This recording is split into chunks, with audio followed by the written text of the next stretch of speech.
Republican Strategist John Jordan. John, the Tyree Nichols story, it certainly got people's attention. Yeah, it sure did. There's a lot going on with that right now. It's really interesting to see how that unfolds.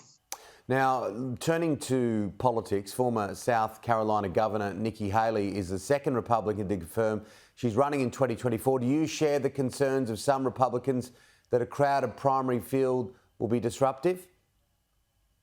Yeah, I think that at least initially there's going to be a larger field. I don't think it's going to be as big as everyone thinks. I actually know Nikki Haley. She's very impressive in person, and I thought she rolled out her campaign, certainly exceeded my expectations for her rollout of that yesterday. Surveys have consistently shown that the larger the field, the more it benefits former President Trump in the race for the nomination. But keep in mind, the voting doesn't start until well into 2024. So you can have all these people there in the race, but it won't matter for another year.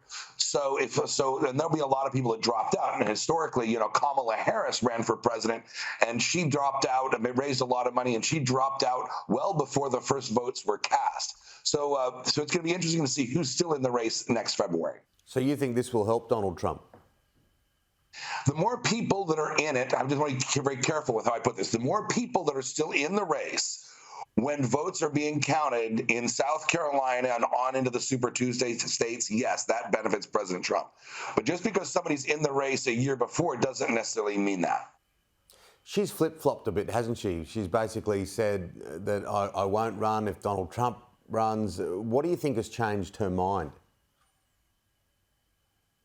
Well, I think she decided that no politician is ever immune from a flip-flop. I mean, you can catch anybody doing that. I think that she decided that she represents, her foreign policy experience, especially now, given what's happened, the debacles of the Biden administration. Foreign policy is more important than ever, and there isn't another candidate or putative candidate that has that experience or those relationships that she does. And I think she thinks that that's more important now than it was before.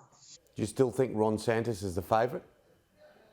Yeah, I do, because I think he's got a formidable fundraising machine. He's an incumbent governor of a very large state, and he's demonstrated that he can win a lot of the political culture wars.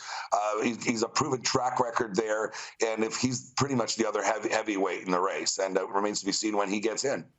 Now, there seems to be balloons, I don't want to crack a joke about it, balloons flying everywhere and being knocked out of the sky. Look, you have a legal, a military background as well. What do you make of it all? Well, we're going to break a little news here. It's just been reported in the U.S. that one of the balloons shot down over the Yukon comes from an organization called the North Illinois Bottle Cap Balloon Brigade, of all people. This is a group of hobbyists, of people with, I think, less than full and rich lives that gather together to build balloons and launch them around the world. So this is a hobby balloon that was shot down.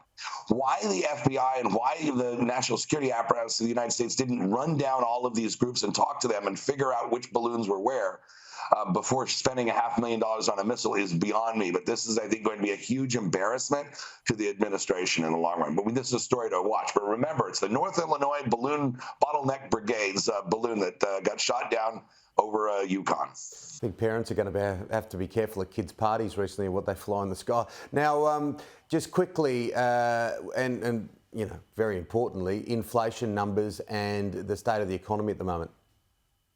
Yeah, this is. We thought we had for a while the inflation under control in the U.S., and it looks like we don't. What you have here is a ongoing tension between what the administration is doing on the fiscal policy side, borrowing and spending more money, and then you have the Fed on the monetary policy side trying to tame inflation. So everything the Biden administration is actually doing is inflationary, and it's in direct conflict with the Federal Reserve's goal of bringing inflation down.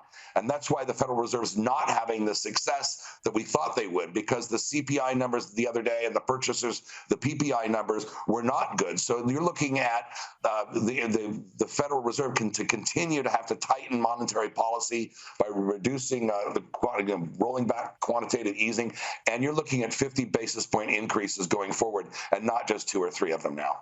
We're seeing it here in Australia. People are really hurting. Is that seen all over the United States?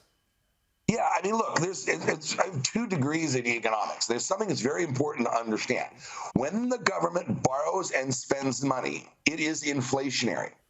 And it offsets what it makes it harder for the central bank to bring those numbers down, which means the central bank has to raise interest rates even higher to offset that. So until you have some sort of commonality of understanding of the basic rules of economics by leftist administrations like the Biden one, you're going to have this unholy dynamic where interest rates have to continue higher while fighting inflation. So that's just the state of affairs here. But every time the government borrows and spends money, that means more inflation, not less. Yeah, and it hits the hip pocket of many average Americans. Finally, heading internationally, the Ukraine.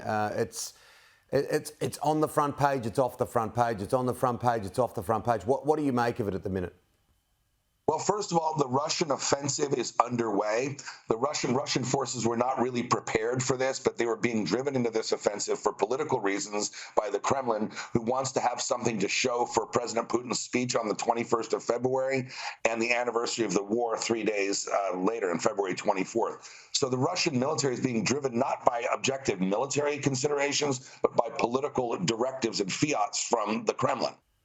So you have an unready Russian force that is far less effective. It's largely mobilized conscripts with little to no training, equipment that is even older and more outdated than what happened before. No real leadership. What the officer corps that they had was decimated in the last year. So they're trying to push everywhere to get some ground, especially in the Bakhmut area. So Putin has a political trophy. The Ukrainians are hanging on barely, but the Russians are losing so much combat power so quickly here that when the Ukrainians are able to launch a counteroffensive, it's likely to be very successful. Going to be a big couple of months. John, always good to chat. We'll do it again next week.